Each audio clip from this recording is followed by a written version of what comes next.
Welcome to the NewsHour. Fierce fighting between Israelis and Palestinians continues tonight as airstrikes and artillery pound Gaza after Saturday's Hamas invasion of southern Israel. The death tolls continue to mount. More than 1,000 Israelis and 900 Palestinians have been killed in 4 days of attacks and counterstrikes. Among the dead are 14 Americans killed by Hamas. Still other Americans are now confirmed held hostage by the terrorists in Gaza. Again tonight from Israel, special correspondent Leila Molana Allen starts our coverage.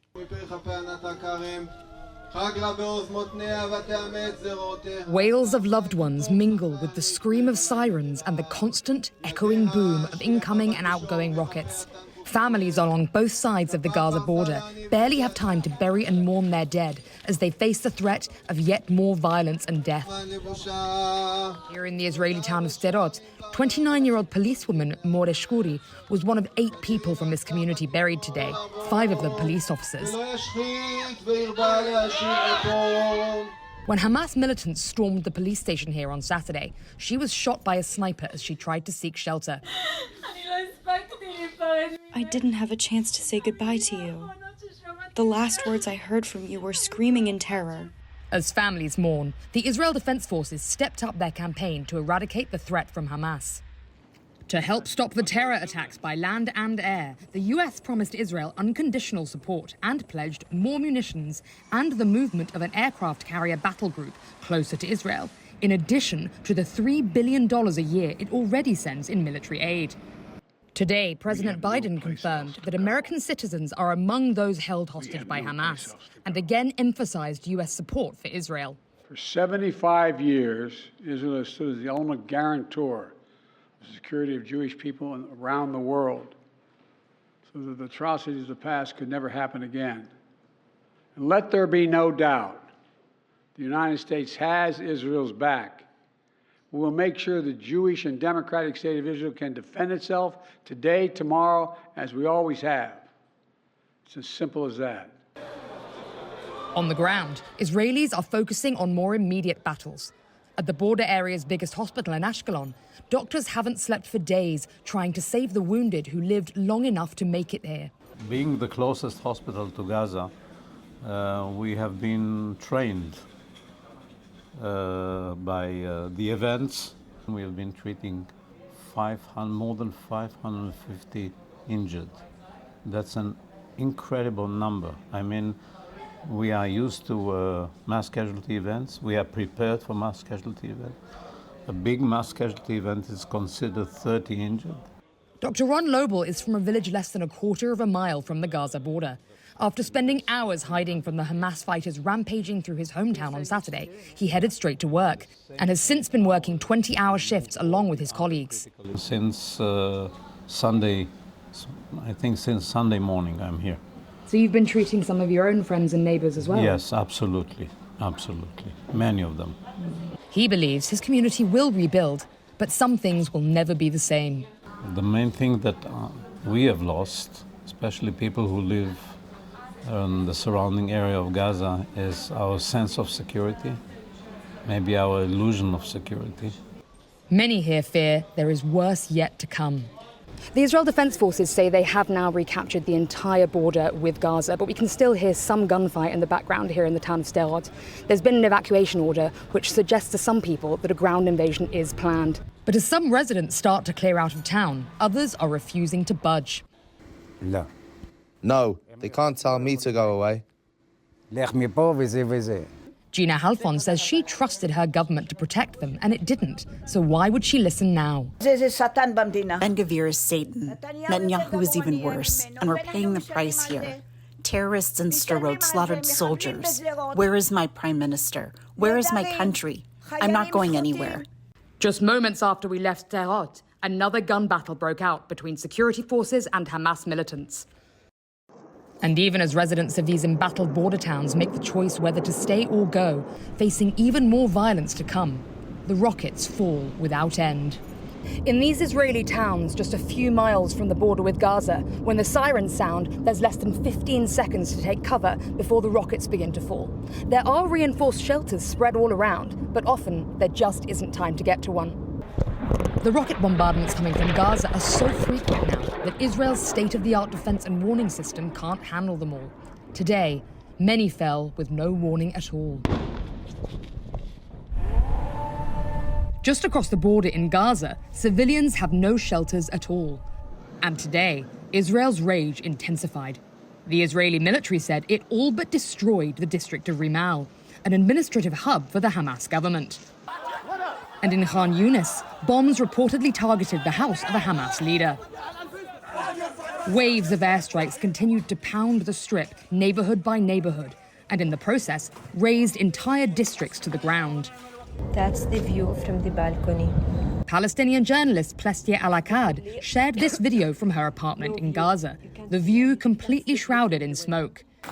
Streets like this one are deserted, coated in grey ash, and lined with small mountains of crushed concrete. The situation is very scary. NewsHour producer Shames Uda spoke to us from the ground there, hours after a bombardment shredded the area. We're standing near a Babel building that was being attacked this morning. More than 15 people was killed in this building. And 2 journalists was filming here was killed during this attack. As you see, all the building was destroyed. The UN reported that more than 187,000 Gazans have now been displaced, fleeing their homes near the border and moving towards the sea, where a naval blockade awaits. Many have nowhere left to go. We had fled to escape from death. We came to find death. If we stayed in our houses, we die. If we go on the streets, we die. In the quiet between strikes, Palestinians carried the dead, honoring them with funeral processions through the streets of Gaza City. The ripple effects of this war are being felt across the Middle East. Israel has deployed tanks near the border with Lebanon, where residents in the Hezbollah-controlled south fear violence could escalate. And there are concerns of possible escalation between Israel and Iran. Iran's supreme leader today denied it helped plan Hamas's attack, but praised the operation. Supporters of Israel have made false statements, including that the Islamic Iran is behind this movement. They are wrong, but of course, we defend Palestine. We are proud of them. As politicians vie for power, the violence rages on, and people on both sides of the border feel they have nowhere left to go. After a lifetime of war, all they can do is sit and wait as another ramps up on their doorstep. And you know, Jeff, that's what's so strange and terrifying about this situation on the ground. People on both sides of the border, they're already at war, under bombardment every day. But what they're all afraid of, what they're all talking about, is the next bigger war that they all think is coming. We saw today that first shipment of promised US munitions turning up, and the Israeli Defense Forces, they're ramping up. They're calling up a reservist to 360,000 people today. And Layla, you and your team spent the day at the center of the strike zone, as I understand it. Tell us what you saw. We did, and the way things work here, of course, the Gaza Strip is a long strip along the south of Israel. And as you get closer and closer to it, these very large towns and cities that have hundreds of thousands of people living in them, there are seconds within which, if rockets are launched from Gaza, you have time to take shelter, and in the closest places that's under 10 seconds. Now, we were down there all day in various towns. People were trying to bury their dead. There were multiple funerals. People are also out in the streets trying to help feed people who've lost their homes, who've been evacuated, and all the while, every 10 to 15 minutes, the sirens go off. And you have that time to take shelter. There are lots of shelters on the Israeli side of the border. The problem is that it's such a rapid amount of time, you often can't get to them. And when you got really close to the border today, sometimes those systems weren't even working because they're so overwhelmed, so many rockets coming in. You saw there in that piece several times today, we had rockets coming straight over our heads, had to hit the ground with absolutely no warning, and they're hitting very close by. After 4 days of heavy airstrikes, what's the situation like for Gazans? The situation for Gazans is absolutely dire, and humanitarian organizations have been calling out, begging today for humanitarian corridors to be created. Now, people aren't really doubting in those organizations that Israel does need to take action because, of course, what the Hamas attacks this weekend were unprecedented and something must be done. They can never allow this to happen again. But how they do it is the problem. Gaza is such a densely packed, less than 30-mile strip, civilians everywhere. Many of the buildings that Hamas use have civilians in them, and they really have nowhere to go. They've been fleeing from the border side where rockets are coming in constantly, going towards the sea. There's a naval blockade on that side where there's artillery fire coming in. So they do have nowhere to go. And the crossing into Egypt, which was the one place, the Rafah crossing, that they could actually go to try and get humanitarian assistance in an emergency if they were allowed through, was hit yesterday. And so that's closed too. Currently, there is no way for more than 2 million people to get out of this place. And we are looking probably at a military incursion very soon on the ground. People are absolutely terrified. Layla, the last time you were there to report in early July, it was young people and soldiers protesting against the government. Now they're at war. How is that dynamic playing out? Well, that's what's so interesting. All these young people who say that this right-wing government is doing things that liberal Israelis don't want, and that they're all having to serve in the IDF, and they don't want their kids to have to die for a cause they don't believe in. Everyone has rallied because they are now at war, but many people saying that that right-wing government is the reason this has happened, that they've moved so many soldiers into the settlement areas in the West Bank, away from where they should have been protecting things on the Gaza Strip, and that's why they're so angry that this wasn't foreseen, that the Israeli intelligence services missed this massive operation that has killed nearly 1,000 Israelis now. Layla Molana Allen reporting tonight from Tel Aviv. Layla, our thanks to you and your team there. The war between Israelis and Palestinians has upended President Biden's foreign policy efforts. To explain how the administration is responding to the attacks, we're joined now by our White House correspondent, Laura Barone Lopez. So, Laura, President Biden gave this impassioned condemnation of Hamas's terrorist attacks during his remarks today from the White House. What was his message?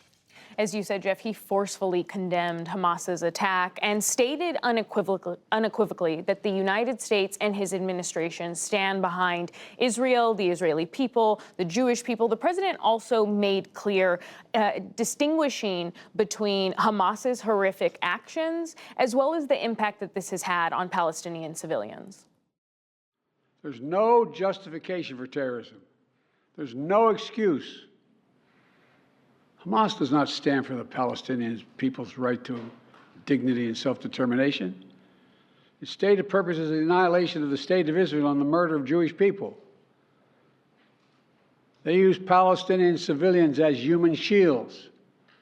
Hamas offers nothing but terror and bloodshed with no regard to who pays the price. Another notable message from the president today, Jeff, was that he, as well as his administration officials, compared Hamas's attacks to the very worst of ISIS terrorism. What more is the White House doing to aid and support Israel and to find those missing Americans?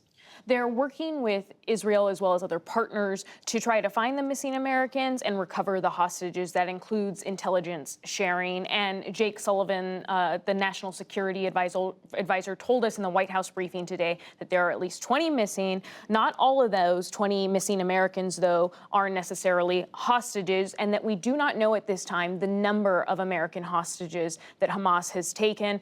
In addition to aiding Israel, the White House is also sending ammunition, air defense, and Sullivan said that they are trying to come up with as many contingency plans as possible for scenarios in case this conflict escalates. I was told by a U.S. official today that U.S. officials and Israeli officials are talking about this idea of creating safe passage for some Gaza civilians. What more on that front did you pick up in your reporting today? So the president stressed today, Jeff, that he used the term abiding by, quote, law of war. And so that's a message that he was sending. It's also something that he talked about in his conversation today with Prime Minister Netanyahu. And Jake Sullivan said that they also talked about making sure that when and as Israel takes action against Gaza and against Hamas, that civilians are not deliberately attacked. And so that's something that the president has been talking to Netanyahu about. I also asked Sullivan about the thing that you mentioned, Jeff, which was whether or not the administration is trying to help civilians find passages out of Gaza. And he didn't give specifics about any types of border crossings that they might be opening up, but he did say that it is a primary focus of the administration and something that they're working towards. And Laura, there's a role for Congress here too. What's the administration asking lawmakers on Capitol Hill to do about this?